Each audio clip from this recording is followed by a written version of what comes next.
사랑과 은혜가 많으신 하나님, 저희를 수요 기도의 자리로 인도해 주셔서 감사합니다. 이 시간 말씀을 통해서 우리를 향한 하나님의 뜻과 하나님의 사랑을 알게 하시고 또 하나님께 은혜와 위로를 받는 시간이 되게 하여 주십시오. 하나님, 우리가 세상에서는 참된 위로를 얻을 곳이 아무데도 없습니다. 오직 하나님께서 주시는 은혜만이 우리에게 참된 위로와 기쁨이 됩니다.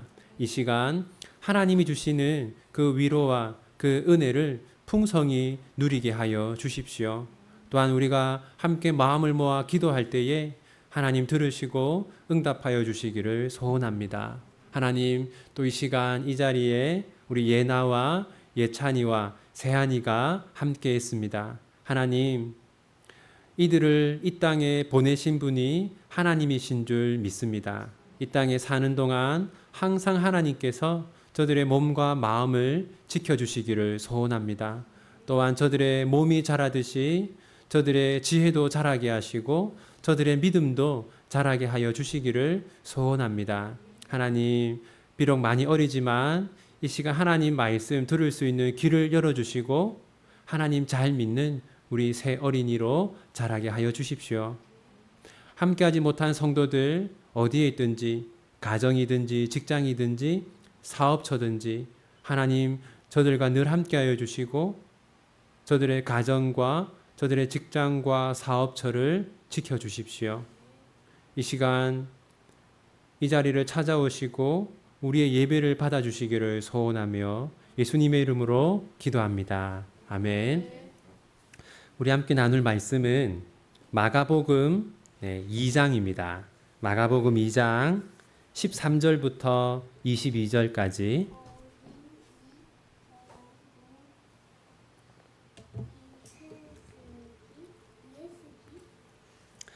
마가복음 2장 13절부터 22절까지인데요. 우리 13절만 함께 읽도록 하겠습니다. 예수께서 다시 바닷가에 나가심에 큰 무리가 나왔거늘 예수께서 그들을 가르치시니라. 아멘. 지난주 본문과 이어지는데요.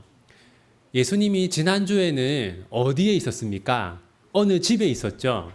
그 집은 아마도 누구의 집이라고 했어요? 베드로의 집이라고 했죠.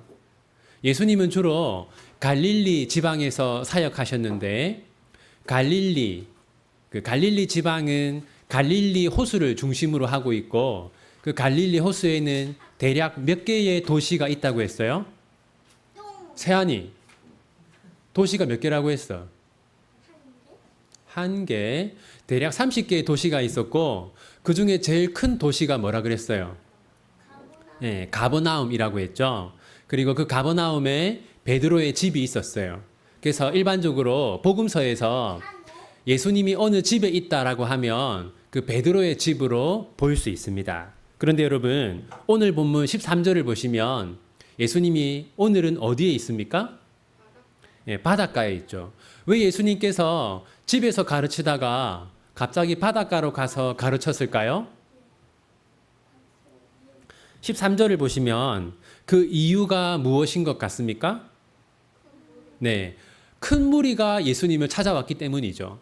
너무 많은 사람들이 예수님의 가르침을 받기 위해서 찾아오니까 도저히 집에서는 가르칠 수 없게 된 겁니다. 그래서 바닷가로 온 것이죠. 여러분, 그런데 거기 다시 바닷가에 나가심에 이 단어가요. 이 헬라어 원문에는 계속해서 나가셨다라고 되어 있어요. 그러니까 한 번만 바닷가에 가신 게 아니라 계속해서 바닷가로 가서 가르치셨고 계속 사람들은 예수님을 찾아와서 말씀을 배운 것이죠. 14절 우리 함께 읽겠습니다. 또 지나가시다가 알페의 아들 레위가 세간에 앉아 있는 것을 보시고 그에게 이르시되 나를 따르라 하시니 일어나 따르니라. 이세한 지금 14절 봐봐. 예수님이 누구를 봤어요? 빨리 찾아보세요, 빨리. 여러분, 예수님이 걸어가시다가 누구를 보았습니까?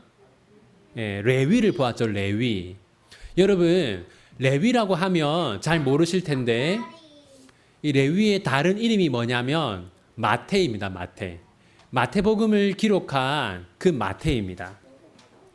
자, 그런데 이 마태가 어디에 앉아 있었어요? 네, 세관에 앉아 있었죠. 이 세관이라는 것은 세금을 거두는 곳에 앉아 있었다라는 말이에요. 그러면 이 마태의 직업은 뭐라는 겁니까?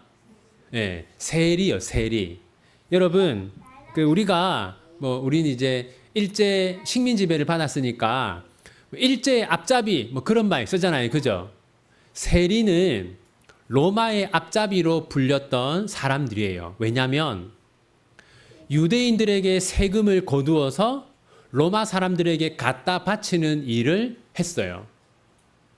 그래서 여러분, 세리가 되면요, 2000년 전에 이제 이스라엘에서 세리가 되면 첫 번째로 어떤 일을 당하냐면 가정에서 추방당합니다. 두 번째는 뭐냐면요, 세리가 되면 더 이상 회당에서 예배를 드릴 수가 없어요. 대신 세리가 되면 많은 돈을 벌 수 있죠. 그러니까 이 사람이 세리가 되었다라는 거는 이 사람은 가정도 버리고 교회도 버리고 오직 무엇을 추구한 거예요? 네, 오직 돈을 추구한 겁니다. 나는 부자만 될 수 있으면 가족도 필요 없고 교회도 필요 없다. 그런 사람들이었던 것이죠. 세리라는 것은. 그러니까 이 마태가 바로 그런 사람이었다라는 거예요. 그런데 여러분, 14절을 보시면 예수님이 마태에게 뭐라고 합니까? 예수님이 마태에게 나를 따르라 이렇게 하세요. 그러니까 마태가 어떻게 해요? 일어나서 예수님을 따랐죠. 우리가 여기서 두 가지를 알 수 있어요. 이세한, 아까 목사님이랑 예배 잘 드리기로 약속했어, 안 했어? 똑바로 앉아. 여러분, 자, 예수님이 지금 마태에게 나를 따르라 라고 하셨죠. 여러분, 우리 여기서 뭘 알 수 있냐면, 여러분, 지금 나를 따르라는 것은 예수님의 제자가 되라, 사도가 되라 라는 거잖아요. 근데 여러분, 이 마태에게 예수님의 제자가 되고 사도가 될 만한 자격이 있습니까? 없습니까? 없죠. 예수님은 정말로 자격이 없는 마태에게 예수님의 제자가 되고 사도가 될 수 있는 자격을 부여하셨어요. 두 번째는 뭐냐면요, 예수님이 나를 따르라라고 하니까 마태가 어떻게 했습니까? 예수님을 따랐죠. 여기서 우리가 뭘 알 수 있냐면, 여러분, 세리가 되면 무엇을 많이 벌 수 있다고요? 돈을 많이 벌 수 있었어요. 그런데 이제 마태는 돈을 버리고 무엇을 택한 겁니까? 예수님의 제자가 되는 것을 택한 것이죠. 따라서 이제부터 마태는 경제적으로는 어떻게 되겠어요? 어려워지겠죠. 돈을 많이 벌 수 있는 세리라는 직업을 버렸으니까 이제 경제적으로는 어려워질 거예요. 하지만 마태는 무엇을 얻었습니까? 천국 상급을 얻은 것이죠. 땅에서 가난해지는 대신 천국 상급을 얻은 것입니다. 우리 15절 함께 읽겠습니다. 그의 집에 앉아 잡수실 때에 많은 세리와 죄인들이 예수와 그의 제자들과 함께 앉았으니 이는 그러한 사람들이 많이 있어서 예수를 따름이러라. 여러분, 15절 보면 예수님이 어디에 있습니까? 그의 집에 있죠. 누구의 집을 말하는 거겠어요? 네, 마태의 집을 말하는 것이죠. 그리고 지금 마태의 집에 예수님만 있는 게 아니고 또 누가 있습니까? 네, 많은 세리와 죄인들이 지금 뭐 하고 있습니까? 뭐 하고 있어요? 네, 뭘 먹고 있죠. 그러니까 이게 지금 여러분, 마태가 뭘 한 겁니까? 잔치를 벌인 겁니다. 예수님을 자기 집으로 초대하고 잔치를 벌여서 어떻게 한 거예요? 동료 세리들과 또 누구를? 죄인들을 불러 모았어요. 네, 여러분, 이 당시에 유대인들은요, 남자 죄인이라고 하면 세리를 말하는 거였어요. 그 다음에 여자 죄인이라고 하면 창녀를 말하는 거였습니다. 따라 지금 세리와 죄인이라고 하잖아요. 그러니까 아마도 이 죄인은 창녀들을 말하는 걸 거예요. 근데 여러분, 왜 마태는 자기 집에 이 세리들과 이 창녀들을 초대했을까요? 그 이유는요, 아까 말씀드렸는데 세리가 되면 어디에 갈 수 없다고요? 네, 회당에 갈 수가 없어요. 회당은 우리로 치면 이런 교회를 말하는 거예요. 그러니까 세리가 되면 교회에 갈 수 없고 예배를 드릴 수 없고 복음을 들을 수 없었어요. 또 창녀도 마찬가지였습니다. 그러니까 마태는 회당에서 예배를 드릴 수 없는, 복음을 들을 수 없는 사람들을 자기 집으로 다 초대한 거예요. 여러분, 그런데 이렇게 많은 사람들을 초대해서 잔치를 열면 뭐가 많이 들겠습니까?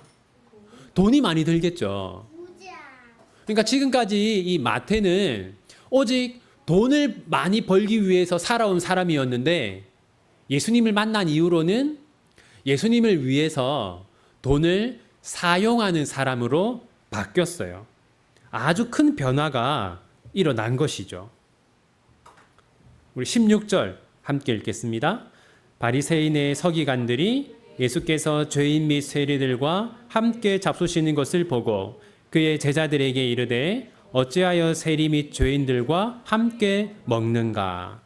지금 바리새인의 서기관들, 그러니까 바리새인이 보낸 서기관들이에요. 지금 바리새인들이 예수님을 미워한다는 것을 우리가 알 수 있죠. 여러분, 바리새인들은 어떤 일을 했냐면요, 율법을 가르치는 일을 했습니다. 그리고 여러분, 율법의 핵심이 뭡니까? 네, 십계명이에요. 십계명. 율법의 핵심이 십계명인데, 근데 이 바리새인들의 문제가 뭐냐면요, 성경에 없는 율법을 계속 만들어냈어요. 어떻게 만들었냐면요, 여러분, 자, 십계명은 몇 가지 계명을 말하는 겁니까? 네, 십계명은 말 그대로 10가지 계명을 말하는 거잖아요. 그런데 이 유대인들은요, 이 10가지 계명을 몇백 개의 계명으로 바꾸었어요. 무슨 말이냐면 계명 하나하나마다 추가적인 계명을 만든 거예요. 예를 들면 여러분, 세하나, 4계명이 뭐야? 여러분, 4계명이 뭡니까? 안식일을 기억하여 거룩하게 지키라잖아요. 그죠? 이 하나 아닙니까? 하나? 근데 바리새인들은요, 안식일을 기억하여 거룩하게 지키는 법이라고 해가지고 39개의 계명을 추가로 만들었어요. 그러니까 이제 바리새인들은 성경에 없는 새로운 규칙들을 계속 추가해서 사람들로 하여금 지키게 했어요. 그런데 여러분, 예수님이 바리새인들에게 뭐라고 했냐면 회칠한 무덤이라고 했거든요. 그러니까 무덤인데 페인트 칠을 해서 무덤인 줄 알 수 없게 만든 거. 이게 무슨 말이냐면 겉과 속이 다르다라는 거예요. 왜 예수님이 겉과 속이 다르다고 했냐면 바리새인들은 이렇게 수백 개의 율법을 만들어서 지키게 했지만 정작 자기들은 지키지 않았어요. 여러분, 근데 지금 이 16절을 다시 보면요, 바리새인들이 무엇을 문제 삼고 있습니까? 예수님이 누구에게 복음 전하는 거? 세리와 죄인들에게 복음 전하는 것을 지금 바리새인들이 문제시하고 있죠. 근데 여러분, 세리와 죄인에게 복음을 전하면 안 된다, 그런 율법이 있을까요? 없을까요? 없습니다. 그런데 바리새인들이 만들어낸 거예요. 세리는 예배를 드릴 수 없다. 창녀는 예배를 드릴 수 없다. 이렇게 성경에 없는 새로운 율법들을 만들어낸 겁니다. 그래서 예수님이 자기들이 만들어낸 규칙들을 어기니까 예수님을 싫어하는 거예요. 그렇다면 여러분, 이 세리와 창녀들을 향한 하나님의 뜻은 무엇일까요? 우리 17절 함께 읽겠습니다. 예수께서 들으시고 그들에게 이르시되 건강한 자에게는 의사가 쓸데없고 병든 자에게야 쓸데있느니라. 나는 의인을 부르러 온 것이 아니요 죄인을 부르러 왔노라. 여러분, 예수님이 하나님의 뜻을 말하고 있죠. 의사가 필요한 사람은 누구라고요? 네, 병든 자에게 의사가 필요하다. 그러니까 예수님은 누구를 만나야 합니까? 죄인들을 만나야 하죠. 그게 하나님의 뜻입니다. 그리고 이 바리새인들이 예수님께 금식을 가지고 문제 삼아요. 우리 18절 함께 읽겠습니다. 요한의 제자들과 바리새인들이 금식하고 있는지라 사람들이 예수께 와서 말하되 요한의 제자들과 바리새인의 제자들은 금식하는데 어찌하여 당신의 제자들은 금식하지 아니하나이까? 여러분, 금식을 하는 게 좋은 겁니까? 안 좋은 겁니까? 네, 여러분, 금식은 예수님도 금식을 하셨어요. 그죠? 40일 동안. 그러니까 금식을 하는 건 아무 문제가 안 됩니다. 그런데 문제가 뭐냐면요. 여러분, 성경을 보면 레위기를 보면요. 금식을 1년에 몇 번 하라고 하는지 압니까? 율법에 정해진 금식은 1년에 한 번입니다. 대속죄일이라고 하는 그날에만 금식을 하게 돼 있어요. 이건 의무적으로 하는 금식이고 그 다음에 추가로 하는 건 자기 마음인 거예요. 그러니까 뭐 1년에 30번을 하든 100번을 하든 그건 자기 마음인 거죠. 근데 문제는 뭡니까? 이때 유대인들은요. 의무적으로 일주일에 2번씩 금식을 하게 했어요. 화요일과 목요일. 그리고 이제 이 사람들이 여러분 일주일에 2번씩 금식하는 게 쉽겠어요? 어렵겠어요? 어렵죠. 그러니까 바리새인들이 판단하는 거예요. 왜 너희들은 금식하지 않느냐? 이렇게 판단한 겁니다. 지금 예수님 찾아와서도 왜 일주일에 2번씩 금식 안 하느냐? 판단한 거예요. 금식은 좋은 거죠. 하지만 나는 금식하는데 왜 너는 금식하지 않느냐? 이렇게 하면 그것은 하나님의 뜻이 아닌 것이죠. 그러면서 예수님이 언제 금식해야 하는지를 말합니다. 우리 19절 함께 읽겠습니다. 예수께서 그들에게 이르시되 혼인집 손님들이 신랑과 함께 있을 때에 금식할 수 있느냐? 신랑과 함께 있을 동안에는 금식할 수 없느니라. 지금 혼인집 손님들이라고 하니까 이건 뭐냐면 결혼식 축하 파티를 말하는 겁니다. 그러니까 예수님은 지금은 금식을 할 때가 아니라 잔치를 해야 할 때라는 거죠. 왜냐하면 예수님이 오셨으니까. 그러니까 지금 바리새인들은 예수님이 오신 것을 환영하고 기뻐하는 잔치를 해야 되는데 그걸 안 한다는 거예요. 그 다음 20절 함께 읽겠습니다. 그러나 신랑을 빼앗길 날이 이르니니 그날에는 금식할 것이니라. 그러니까 금식을 할 거면 언제 해야 되느냐? 예수님을 빼앗기는 날. 장차 예수님이 십자가에 못 박히고 죽을 텐데 그때는 금식을 해도 된다는 것이죠. 그러면서 예수님은 유대인들에게 이렇게 가르칩니다. 우리 21절 함께 읽겠습니다. 생배 조각을 낡은 옷에 붙이는 자가 없나니 만일 그렇게 하면 기운 새 것이 낡은 그것을 당기어 헤어짐이 더하게 되느니라. 여러분 거기 낡은 것, 새 것 한번 표시해 보세요. 그 다음에 22절 한번 보십시오. 22절. 여러분 22절에도 새 포도주 낡은 가죽 부대, 새 가죽 부대 한번 보십시오. 낡은 주머니, 새 주머니. 예수님이 지금 계속해서 새 것과 헌 것을 비교하고 있죠. 여러분 여기서 헌 것은 뭘까요? 그건 구약을 말하는 겁니다. 구약. 이제 여러분 예수님이 왔으니까 이제 구약은 끝나고 뭐가 시작된 겁니까? 신약이 시작된 거죠. 근데 지금 유대인들은 계속 구약에 머물러 있어요. 이거를 뭐라고 하냐면 이걸 유대교라고 해요. 그러니까 구약 시대가 끝나고 신약 시대가 되었는데도 계속해서 구약에 머물러 있는 걸 유대교라고 합니다. 예수님은 지금 새로운 시대가 되었다. 신약 시대가 되었다. 그렇게 예수님이 말씀하고 있는 겁니다. 우리가 오늘 본문이 우리에게 주는 교훈들을 한번 생각해 보겠습니다. 첫 번째는요.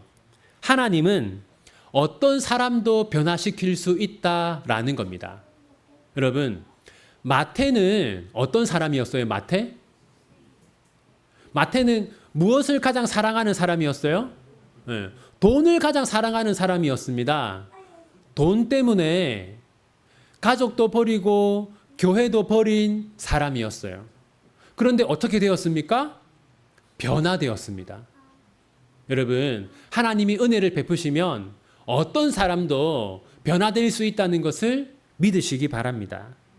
두 번째는요, 영원한 것을 위해서 영원하지 않은 것을 버릴 수 있어야 한다라는 겁니다. 여러분, 이 마태가 사랑했던 돈, 이건 영원한 겁니까? 영원하지 않은 겁니까? 영원하지 않은 겁니다. 이 땅에서 돈을 아무리 많이 벌어도 우리가 하늘나라에 가져갈 수 있습니까? 없습니다. 근데 여러분, 하지만 마태가 예수님의 제자가 되었잖아요. 이것은 영원히 남을까요? 남지 않을까요? 이것은 영원히 남습니다. 여러분, 여러분들이 이 땅에서 하나님을 위해서 수고하고 헌신하고 봉사한 거, 여러분이 하나님의 뜻대로 여러분의 시간과 물질을 사용한 거, 이것은 여러분 천국에 영원히 남습니다. 그러니까 우리는요, 영원한 것을 위해서 영원하지 않은 것을 버릴 수 있어야 합니다. 한번 생각해 봅시다. 우리는 지금 영원한 것을 위해서 저 천국에서도 계속해서 남는 것을 위해서 무엇을 하고 있는가 한번 생각해 봅시다. 세 번째는 복음을 전할 사람을 구별해서는 안 된다라는 겁니다. 여러분, 물론 그때 그 세리가 되는 것은 올바른 행동이 아니죠. 그리고 창녀가 되는 것도 분명 올바른 행동이 아니에요. 하지만 세리와 창녀에게 복음을 전하면 안 된다. 그건 잘못된 겁니다. 여러분, 우리는 저 사람은 복음을 전하면 안 돼. 이렇게 우리가 단정 지어서는 안 되는 거예요. 이 마태와 같은 정말 돈을 사랑하는 사람도 변화되지 않았습니까? 그러니까 우리가 저 사람은 너무 나쁜 사람이니까 저 사람은 복음을 전해도 변하지 않을 거야. 그런 생각을 우리가 해서는 안 되는 것이죠. 마지막 네 번째는요. 우리의 입맛대로 성경을 바꾸어서는 안 된다라는 겁니다. 여러분, 바리새인들은요. 자기들 생각대로 성경을 바꾸었습니다. 자기들 마음대로 성경을 바꾸었어요. 여러분, 그 예수님이 하신 말씀이 있잖아요. 하나님께 드린 바가 되었으면 부모에게 드리지 않아도 된다. 고르반이라고 하는데 유대인들이 만들어낸 겁니다. 그러니까 당연히 부모를 모셔야 되는데 내가 하나님께 드려서 부모님께 드릴 게 없습니다 하면 부모님께 드리지 않아도 된다. 그런 나쁜 제도를 유대인들이 만들어내었어요. 자기 생각대로 성경을 바꾼 것이죠. 여러분, 우리는 성경으로 우리의 생각을 바꾸어야지 우리 생각대로 성경을 바꾸어서는 안 됩니다. 이제 우리 함께 들은 말씀 기억하면서 우리 하나님께 함께 기도하기 원합니다. 여러분, 하나님은 마태와 같은 사람도 변화시켜 주셨습니다. 하나님은 아무리 악한 사람이라도 변화시켜 주실 수 있어요. 그럼 우리 이 시간 이렇게 한번 기도합시다. 하나님, 우리 비전교회 성도들 더 거룩한 사람으로, 더 믿음의 사람으로, 더 하나님을 사랑하는 사람으로 변화시켜 주십시오. 도무지 변하지 않을 것 같은 사람들도 하나님 변화시켜 주십시오라고 그렇게 함께 이 시간 마음을 모아서 하나님께 기도하기 원합니다. 기도합시다. 사랑과 은혜가 많으신 하나님 아버지, 하나님 우리 비전교회 성도들을 변화시켜 주십시오. 하나님, 우리의 힘으로는 변화시킬 수 없습니다. 하나님만이 변화시켜 주실 수 있습니다. 하나님의 은혜와 하나님의 능력이 임하면 어떤 사람도 변화될 줄 믿습니다. 하나님, 우리의 자녀들을 변화시켜 주십시오. 우리의 어린 자녀들을 변화시켜 주십시오. 우리 모든 성도들 한 명 한 명 변화시켜 주십시오. 더욱더 믿음의 사람으로, 더욱더 순결한 사람으로, 더욱더 겸손한 사람으로, 더욱더 하나님을 사랑하는 사람으로, 더욱더 정직한 사람으로 변화시켜 주십시오. 하나님, 하나님만 변화시킬 수 있고 하나님은 변화시켜 주실 수 있는 줄 믿습니다. 우리 비전교회 성도들 한 명 한 명에게 은혜를 베풀어 주십시오. 변화시켜 주십시오. 하나님 아버지, 하나님 은혜를 베풀어 주십시오. 하나님,